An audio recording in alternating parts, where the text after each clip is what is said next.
Good morning students. हमने अपने पिछले चैप्टर में अबाउट फर्टिलाइजेशन समझा था, जहाँ पे कि एक एग एंड एक स्पर्म आपस में फ्यूज होके कंबाइन होके जब फर्टिलाइज हो जाते हैं तो क्या होता है। नाउ हम सीखेंगे टाइप्स ऑफ फर्टिलाइजेशन। यहाँ पे हम 3 अलग टाइप की फर्टिलाइजेशन देखेंगे।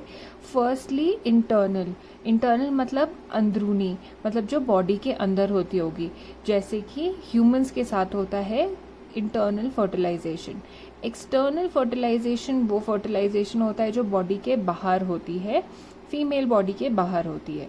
And the third one is IVF, in vitro fertilization जो होती है, and we'll study about this one by one. So let's begin with internal fertilization. Now, internal fertilization, like I told you, takes place inside the female body. मतलब जो female होती है उसकी body के अंदर ये फर्टिलाइजेशन का प्रोसेस होता है। ये होता है, एग्जाम्पल्स अगर हमसे पूछे तो ह्यूमंस जो हम हैं, हमारे ह्यूमंस के केस में इंटरनल फर्टिलाइजेशन होता है। काउज में, डॉग्स में, हेन्स में, इवन दो दे ले एग्स, वो फर्टिलाइजेशन इंटरनल ही होता है। कई केसेस होते हैं where they lay eggs but internal fertilisation नहीं है, उसके बारे में हम बाद में पढ़ेंगे। But these are few examples of internal fertilization जहाँ पे कि फीमेल बॉडी के अंदर फर्टिलाइजेशन का प्रोसेस होता है। दैट मीन्स जो एग है उसके पास में स्पर्म्स जब आते हैं एंड फ्यूज होते हैं तो दिस प्रोसेस हैपन्स फीमेल के बॉडी के अंदर। Now next one is in vitro fertilization. कई बार आपने न्यूज़ में भी सुना होगा या फिर आजकल कई सारी मूवीज़ में भी होता है about IVF and test tube babies. Now test tube babies वो बेबीज़ नहीं होते हैं जो कि टेस्ट ट्यूब के अंदर बॉर्न हो सकते हैं, दैट इज़ नॉट पॉसिबल, ये पॉसिबल नहीं है। तो IVF में क्या होता है, कई केसेस में जो फीमेल होती है वो she is unable to bear babies, मतलब कि उसकी जो बॉडी होती है उससे बेबीज़ नहीं बॉर्न हो पाते हैं क्योंकि जो स्पर्म होता है वो एग के पास नहीं पहुंच पाता फॉर फर्टिलाइजेशन। ये इसलिए होता है क्योंकि जो ओविडक्ट्स होते हैं वो ब्लॉक हो जाते हैं। लाइक यू सी, यहाँ पे these are the ovaries and this releases the egg, लेकिन यहाँ रिलीज करने से पहले यहाँ पे ब्लॉकेज हो जाता है, कैन बी एनी ओवरी। तो ब्लॉकेज होने की वजह से the female is unable to bear the baby, क्योंकि यहाँ तक स्पर्म पहुंच ही नहीं पाता है when it enters from the body here. तो इस केस में क्या करते हैं, usually people visit the doctors. तो डॉक्टर्स क्या करते हैं, they collect fresh eggs and sperms and keep them together for hours for in vitro fertilisation. यहाँ से ये एग्स कलेक्ट करते हैं एंड एक स्पर्म कलेक्ट करते हैं एंड उसको साथ में रखते हैं कई घंटों के लिए ताकि फर्टिलाइजेशन हो जाए, जहाँ पे कि एग एंड स्पर्म साथ में है, सो दैट फर्टिलाइजेशन का प्रोसेस स्टार्ट हो जाए। अगर फर्टिलाइजेशन हो जाता है, कई केसेस में नहीं भी हो पाता है, लेकिन अगर फर्टिलाइजेशन हो जाता है the zygote is allowed to develop for 1 week and then it is placed inside the uterus. मतलब कि ऐसे ट्यूब में अगर फर्टिलाइजेशन हो गया है 1 हफ्ते तक वो इसी में जाइगोट को रखते हैं। जाइगोट क्या होता है, जब ये फ्यूज हो जाते हैं, फर्टिलाइज हो जाते हैं। It is the first stage हमने पढ़ा था। सो इस केस में 1 वीक तक रखते हैं। 1 वीक के बाद वो थोड़ा सा डेवलप हो जाता है एंड उसके बाद वो यहाँ पे यूट्रस में इसको वापस डाल देते हैं। Complete development takes place in the uterus and the baby is born like a normal baby. मतलब कि पहले लेट्स रिवाइज, यहाँ से हमने एग लिया एंड स्पर्म्स लिए, साथ में उनको फ्यूज किया। अगर वो फर्टिलाइज हो गए तो 1 वीक तक उसको वहीं पे डेवलप होने दिया। जब वो डेवलप्ड हो गया तो उसको बाद इंजेक्ट करके अंदर यहाँ पे यूट्रस में डाल देते हैं, जहाँ पे एक नॉर्मल बेबी की तरह ये बेबी भी बॉर्न होता है। It does not develop inside a test tube, वो खाली 1 वीक के लिए ही बाहर होता है। Now next part is external fertilization. External fertilization में क्या होता है, हम यहाँ पे एग्जाम्पल लेंगे फ्रॉग्स का समझने के लिए कि external fertilization, like I told you, external मतलब कि बाहर, तो बॉडी के बाहर होने वाला है ये फर्टिलाइजेशन। कई बार हमने देखा है पॉन्ड्स में ऐसे छोटे छोटे टाइप के चीजें हमें दिखती हैं, जेली के जैसे होता है इसका टेक्सचर।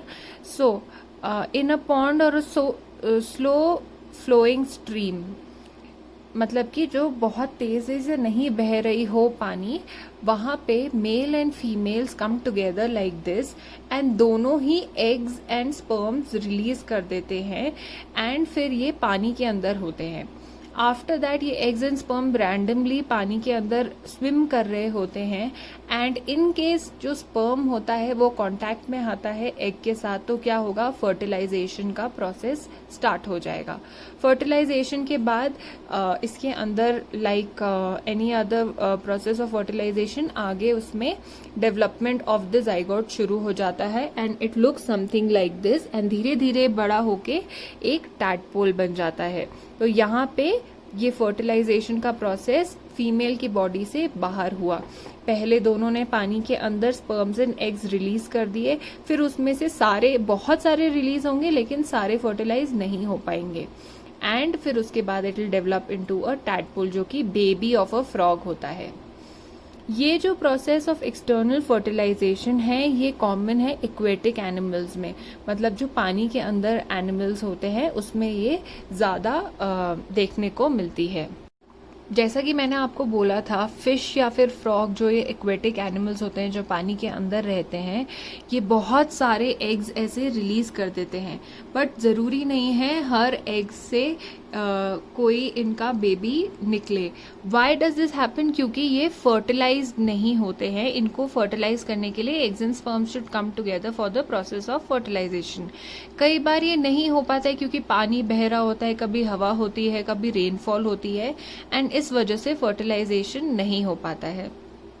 कई बार ये भी होता है जो पानी में और एनिमल्स हैं वो ये एग्स को खा लेते हैं, सो इसकी वजह से न्यू बेबीज जो टैडपोल होता है फ्रॉग का बेबी वो नहीं हो पाता है। इन अदर केसेस फिश के जो होते हैं सो फर्टिलाइजेशन नहीं हो पाता। इस वजह जरूरी नहीं है कि जितने एग्स दिखें उतने ही हमें ऑफस्प्रिंग मतलब कि उनके बेबीज दिखेंगे। Now development of an embryo.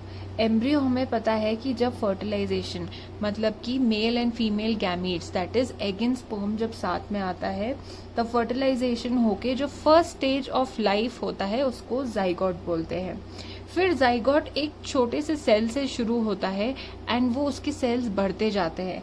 जब ये सेल्स बढ़ते जाते हैं तो ये ग्रुप ऑफ सेल्स बन जाते हैं और डिफरेंट टिश्यूज फॉर्म होने लग जाते हैं एंड ऑर्गन्स बेबी के फॉर्म होने लग जाते हैं। Like you can see over here, यहाँ सेल से ये थोड़ा सा it is started to look like a baby क्योंकि यहाँ पे टिश्यूज एंड ऑर्गन्स फॉर्म होने लग गए हैं।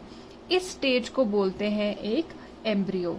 ये जो एम्ब्रियो होता है ये वॉल ऑफ द यूट्रस में अटैच हो जाता है for further development like this. जो बड़ा हो जाता है baby it look something like this, it happens inside the uterus of a female.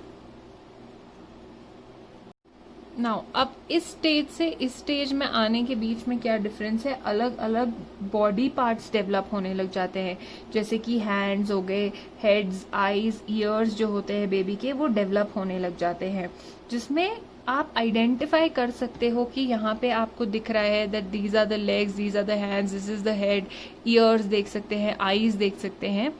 सो इस स्टेज को बोलते हैं फीटस। एंड जब ये ग्रो होके इतना बड़ा हो जाता है in the period of 9 months, तो ये बेबी आफ्टर फुल डेवलपमेंट जो फीटस होता है वो पूरा डेवलप हो जाता है, कम्प्लीटली डेवलप हो जाता है।